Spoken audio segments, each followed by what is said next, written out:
जय जय श्री हरि भक्तों। हिंदू धर्म में एकादशी तिथि अत्यंत शुभ मानी गई है। एकादशी तिथि भगवान विष्णु को समर्पित है। धर्मराज युधिष्ठिर ने कहा कि हे भगवान, मैं आपको नमस्कार करता हूँ। आपने वैशाख मास के एकादशी अर्थात वरुथनी एकादशी के बारे में विस्तार पूर्वक बतलाया। अब आप कृपा करके वैशाख शुक्ल एकादशी का क्या नाम है तथा उसकी कथा क्या है, इस व्रत की क्या विधि है, यह सब विस्तार पूर्वक बतलाइए।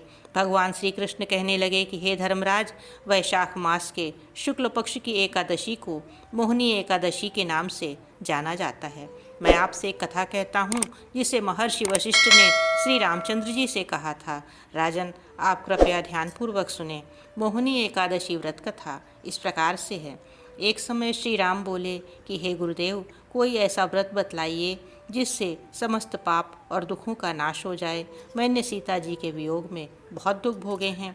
महर्षि वशिष्ठ बोले कि हे राम, आपने बहुत सुंदर प्रश्न किया है। आपकी बुद्धि अत्यंत शुद्ध तथा पवित्र है। यद्यपि आपका नाम स्मरण करने से मनुष्य पवित्र और शुद्ध हो जाता है, तब भी लोकहित में यह प्रश्न अच्छा है। वैशाख मास में जो एकादशी आती है उसका नाम मोहिनी एकादशी है। इसका व्रत करने से मनुष्य सब पापों तथा दुखों से छूटकर मोहजाल से मुक्त हो जाता है। मैं इसकी कथा कहता हूँ, ध्यानपूर्वक सुनो। सरस्वती नदी के तट पर भद्रावती नाम की एक नगरी में दुतिमान नामक चंद्रवंशी राजा राज करता था।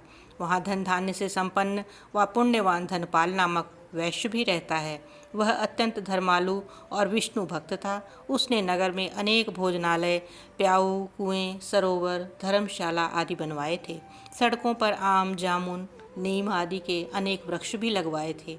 उसके 5 पुत्र थे, सुमना, सद्बुद्धि, मेधावी, सुकृति और धृष्टबुद्धि। इनमें से 5वां पुत्र धृष्टबुद्धि महापापी था। वह पितर आदि को नहीं मानता था। वह वैश्या दुराचारी मनुष्यों की संगति में रहकर जुआ खेलता और पर स्त्री के साथ भोग विलास करता था तथा मद्य मांस का सेवन किया करता था। इसी प्रकार अनेक कुकर्मों में वह पिता के धन को नष्ट करता रहता था। इन्हीं कारणों में से त्रस्त होकर पिता ने उसे घर से निकाल दिया था। घर से बाहर निकलने के बाद वह अपने गहने एवं कपड़े बेचकर अपना निर्वाह करने लगा। जब सब कुछ नष्ट हो गया तो वेश्या और दुराचारी साथियों ने उसका साथ छोड़ दिया। अब वह भूख प्यास से अति दुखी रहने लगा। कोई सहारा न देख चोरी करना सीख गया। एक बार वह पकड़ा गया तो वैश्य का पुत्र जानकर चेतावनी देकर छोड़ दिया गया, मगर दूसरी बार फिर पकड़ में आ गया। राजाज्ञा से इस बार उसे कारागार में डाल दिया गया। कारागार में उसे अत्यंत दुख दिए गए। बाद में राजा ने उसे नगरी से निकल जाने को कहा। वह नगरी से निकल वन में चला गया। वहाँ वन्य पशु पक्षियों को मारकर खाने लगा। कुछ समय पश्चात वह बहेलिया बन गया और धनुष बाण लेकर पशु पक्षियों को मार मार कर खाने लगा।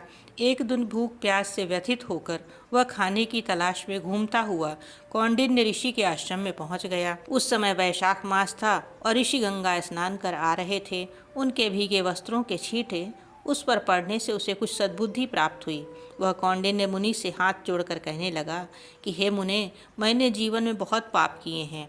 आप इन पापों से छूटने का कोई साधारण बिना धन का उपाय बतलाइए। उसके दीन वचन सुनकर मुनि ने प्रसन्न होकर कहा कि तुम वैशाख शुक्ल की मोहिनी एकादशी का व्रत करो।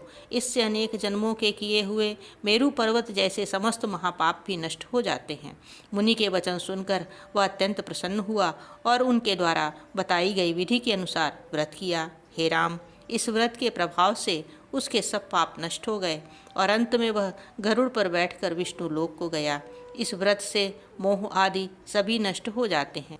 संसार में इस व्रत से श्रेष्ठ कोई व्रत नहीं है। इसके महात्म को पढ़ने से अथवा सुनने से 1000 गोदान का फल प्राप्त होता है।